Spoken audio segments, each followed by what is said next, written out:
Assalamualaikum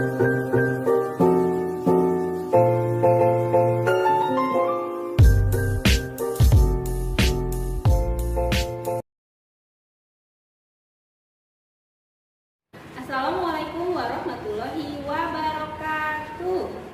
Halo, apa kabar anak-anak soleh dan solehah? Semoga semua dalam keadaan sehat dan tetap semangat dalam belajar. Mari kita awali dengan berdoa terlebih dahulu. Yuk kita angkat kedua tangan kita untuk berdoa.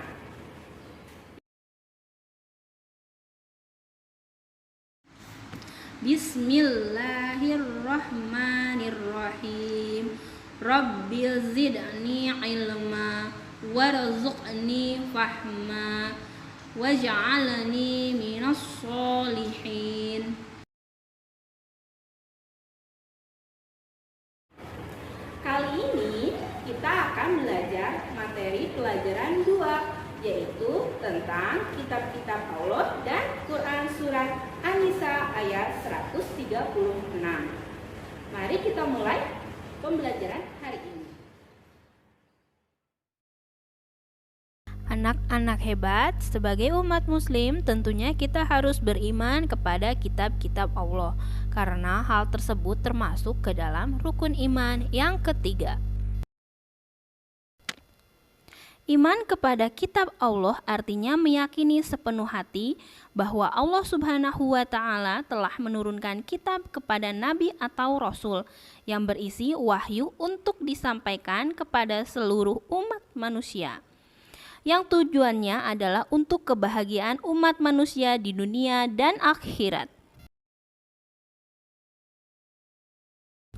Dalam Quran surat An-Nisa ayat 136 ini, Allah Subhanahu wa Ta'ala menyuruh manusia beriman kepada kitab Al-Quran dan kitab-kitab yang diturunkan kepada Rasul sebelumnya.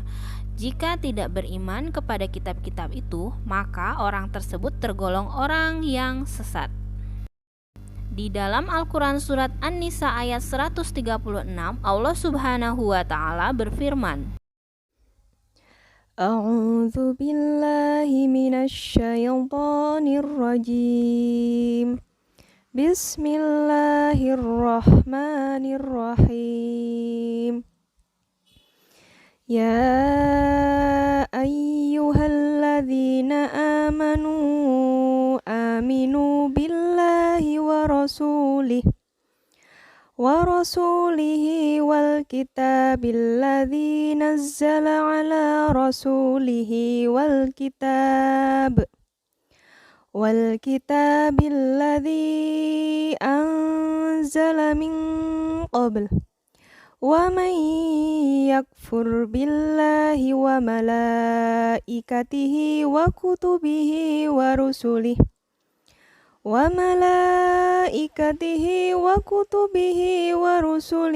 wal yaumil akhir faqad dhalla dhalalan ba'ida.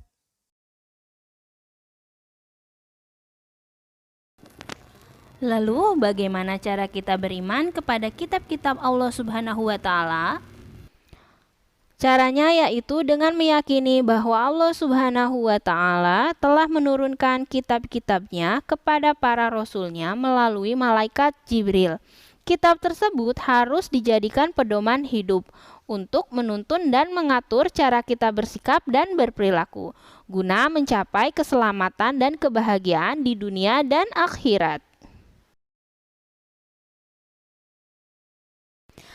Anak-anak cerdas, tahukah kalian berapa jumlah kitab-kitab yang diturunkan Allah kepada Rasulnya? Allah Subhanahu wa Ta'ala menurunkan 4 kitab suci serta beberapa suhuf yang diberikan kepada Nabi dan Rasul yang berbeda zaman dan umatnya. Tahukah kalian perbedaan antara kitab dan suhuf? Perbedaan antara kitab dan suhuf adalah sebagai berikut. Suhuf adalah wahyu Allah Subhanahu wa Ta'ala yang disampaikan kepada para rasul tetapi masih berupa lembaran-lembaran yang terpisah dan isinya pun masih simpel. Sedangkan kitab adalah wahyu Allah Subhanahu wa Ta'ala yang disampaikan kepada para rasul sudah berbentuk buku atau kitab, dan isi kitab lebih lengkap jika dibandingkan dengan suhuf. Semua kitab suci dan suhuf tersebut diturunkan oleh Allah Subhanahu wa Ta'ala kepada para nabi dan rasul, dijadikan sumber kebenaran dan petunjuk untuk memperoleh keselamatan, kebahagiaan di dunia dan akhirat.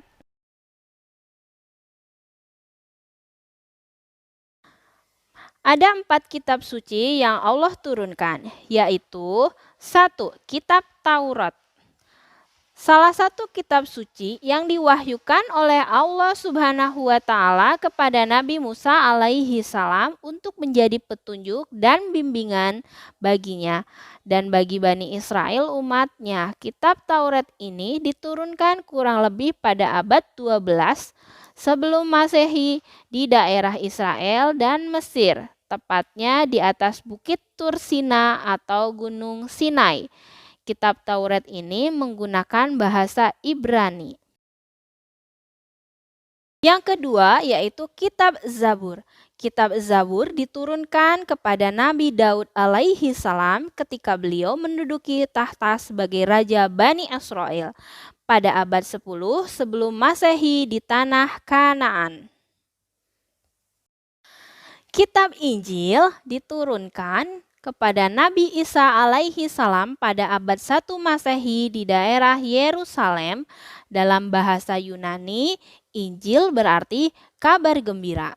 Kitab Injil yang asli memuat keterangan-keterangan yang benar dan nyata, yaitu perintah-perintah Allah Subhanahu wa Ta'ala agar manusia mengesahkan dan tidak menyekutukannya dengan sesuatu apapun. Ada pula yang menjelaskan bahwa di dalam kitab Injil ini terdapat keterangan bahwa di akhir zaman akan lahir nabi terakhir dan penutup para nabi dan rasul, yaitu Nabi Muhammad Shallallahu Alaihi Wasallam.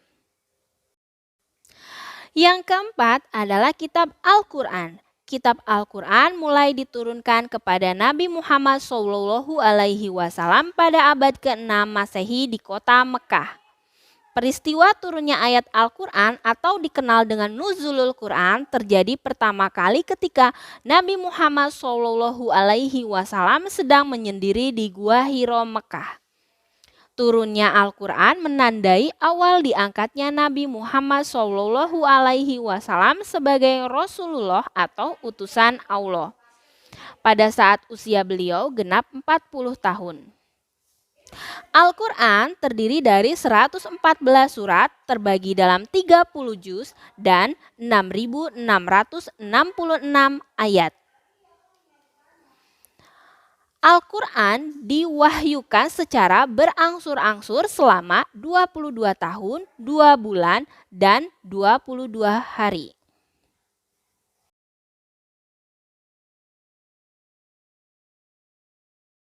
Kesimpulannya, Al-Quran menyempurnakan seluruh hukum-hukum Allah Subhanahu wa Ta'ala yang terdapat dalam kitab-kitab yang diturunkan sebelumnya.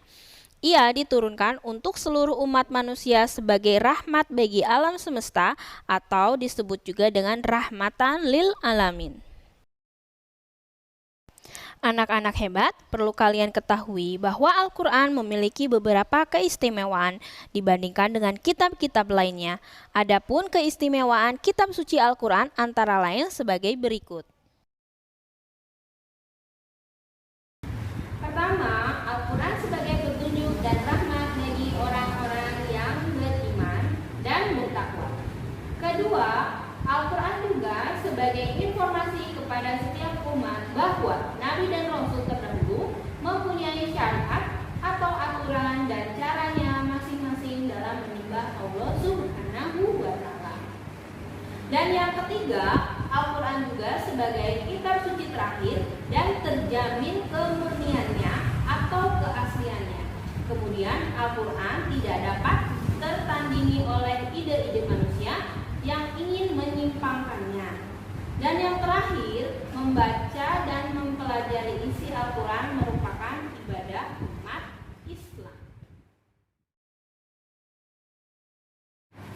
Nah, anak-anak, bagaimana? Sudah pahamkan tentang penjelasan kitab-kitab Allah dan Quran surat An-Nisa ayat 136? Alhamdulillah, materi kita sudah selesai. Semoga anak-anak bisa memahaminya. Sebelum ditutup, mari kita berdoa terlebih dahulu. Yuk kita angkat kedua tangan kita.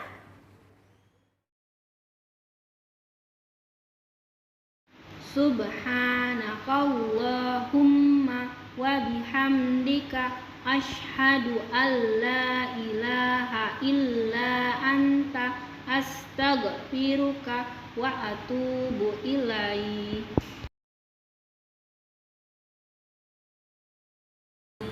Amin. Sampai jumpa pada materi selanjutnya. Wassalamualaikum warahmatullahi wabarakatuh.